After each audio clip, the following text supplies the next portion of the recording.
Hi folks, welcome back to part 3 of 3.3.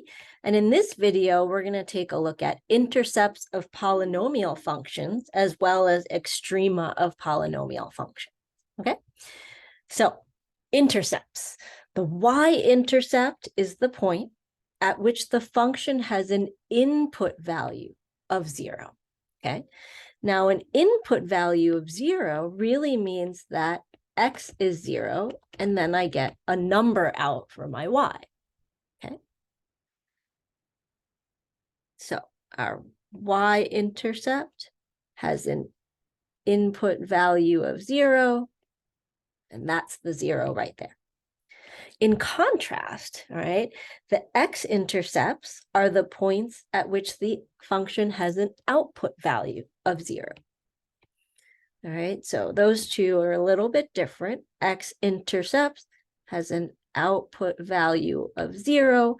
And if we were to write that as a coordinate, it would be a number, comma 0. All right.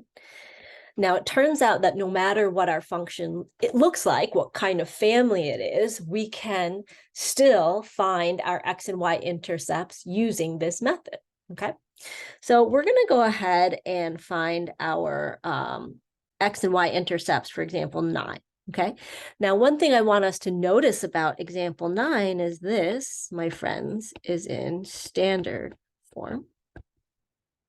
Okay, it's already been FOILed out.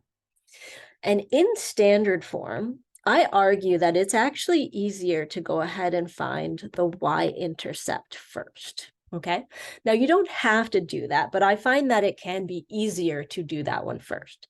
And so let's go back for a moment to find our y-intercept. I'm going to plug in 0 for x. All right, so that means I have f of 0 equals 0 to the 4th minus 4 times 0 squared minus 45.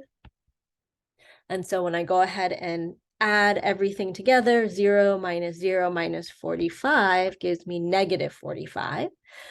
But it's really important that we show that we understand what a intercept is. It's a coordinate. And so I really want us to write our answer as 0, comma, negative 45. Okay. So this is just a little extra reminder that a y-intercept is when we plug in 0 for x. Okay.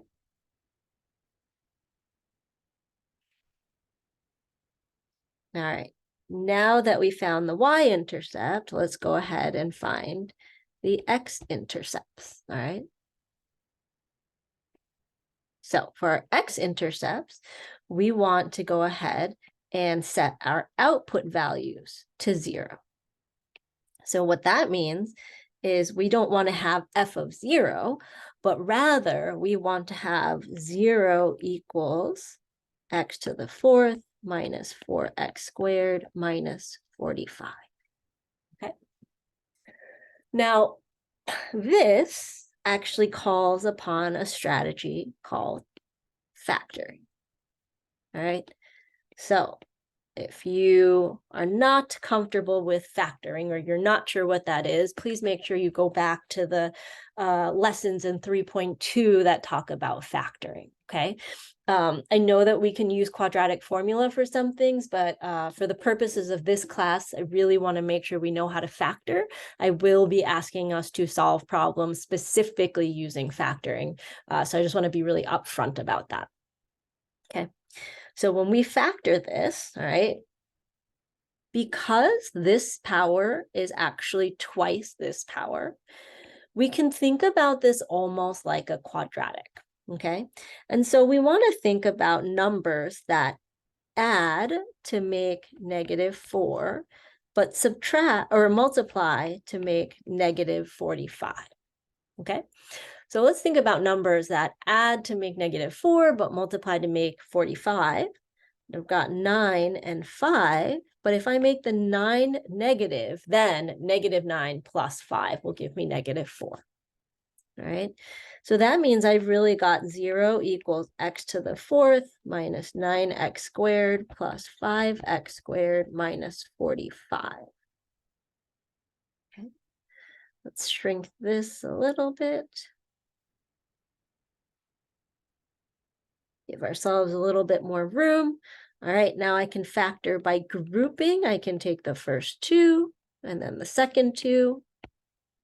0 equals x squared times x squared minus 9 plus 5 x squared minus 9. 0 equals x squared plus 5 times x squared minus 9. Okay? So when we're looking for our intercepts, we also want to make sure we're looking for real intercepts, all right? So if we think back to our lesson on complex numbers, x squared plus 5, this really factors into x plus root 5i and x minus root 5i, okay? So these are not real. We don't need to worry about those. But the other factor, x squared minus 9, if that equals 0, all right, that actually factors into x plus 3 times x minus 3 equals 0. And so x can equal positive or negative 3, okay? And just like with our y-intercepts, all right, so our x-intercepts, we set the y equal to 0.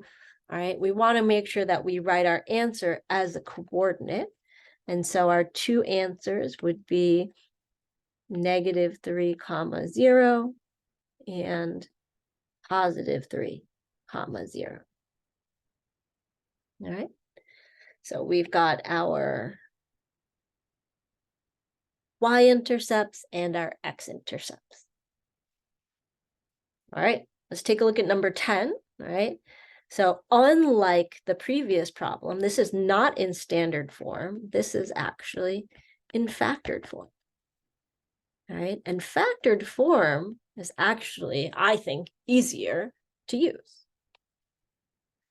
So let's go ahead and see if we can find the y-intercept, all right, just like we did last time. So for our y-intercept, that means that we're saying f of 0 equals 0 minus 2 times 0 plus 1 times 0 minus 4. All I'm doing is plugging in 0. All right, this gives me negative 2 times 1 times negative 4. And negative 2 times negative 4 is a positive 8. I don't want to box that off as my answer, though. I want to say 0, 8. And this is my y-intercept. Okay, so it turns out for standard form and factored form, finding the y-intercept is the same process. We just plug in 0 for x. To find the x-intercepts, all right, to find the x-intercepts, we need to sort of start the same way. We're going to set 0 equal to the entire equation. All right, so when we do that, we get 0 equals x minus 2 times x plus 1 times x minus 4. And here's the lovely part. This is like they did all of this work for us already. All right, we don't need to do the factoring because they did it for us. All we need to do is set each one equal to 0 and solve.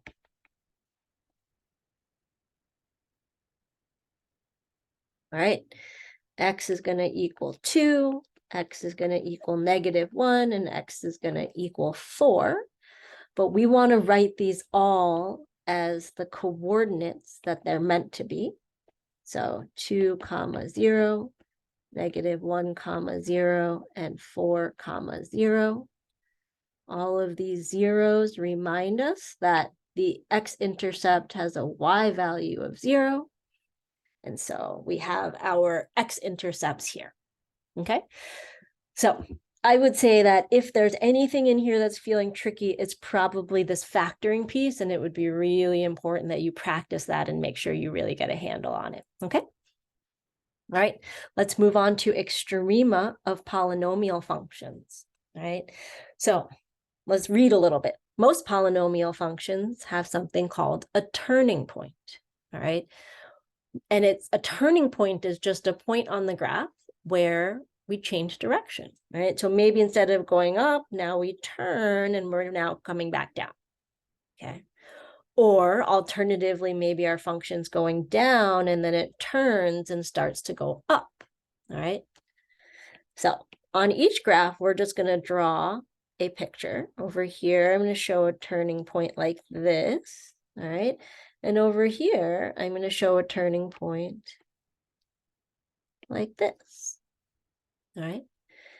And this turning point here, all right, we call this one, oops, a maximum, all right, because the graph is going from increasing to decreasing, right? What would we call this turning point? I don't think we should call that one a maximum, but rather we should call that a minimum. It's a turning point where we go from decreasing to increasing. Okay. Now together we refer to these as extrema. So if someone says, hey, where's the extrema here? You would say, oh, you mean the maximum or the minimum. All right. Now it turns out that polynomials have a special rule about their extrema. And that rule is that whatever the degree of the polynomial is, if we subtract 1, that will give us, let's just write it up here, that will give us our maximum number of extrema. All right. So for example, if the degree is 1, we have a linear function. How many extrema do we see? None. I don't see any extrema, right? And so 1 minus 1 gives us 0. That's why there's no extrema for a linear function. Well, what about a parabola? This is degree 2. 2 minus 1 is 1. And indeed, I see 1 maximum, 1 extrema. That's it. Now our cubic functions might look something like this, all right? How many extrema? We've got 1, 2, all right? And a third degree minus 1 gives us 2, right? And you're welcome to sort of keep trying a few, maybe draw a few extras so you see what the higher degree polynomials look like. But basically, the most bumps we can get, or most turning points we can get, is always 1 less than the degree. All right, so let's take a look at example 11. I have f of x equals x to the 4th minus 4x squared minus 45. That's the same function we just saw, all right? This degree is 4. So the maximum number of extrema is 3. 4 minus 1 gives us 3. Okay. Now, 11 is in standard form, but 12 is in factored form, right? It's in factored form. So we have to be really careful. What is our degree? In factored form, we're going to go ahead and add. So degree is 3. So the max number of extrema is 3 minus 1 is 2. Okay. All right. So my friends, this is it for this part. Come on back for the last part here.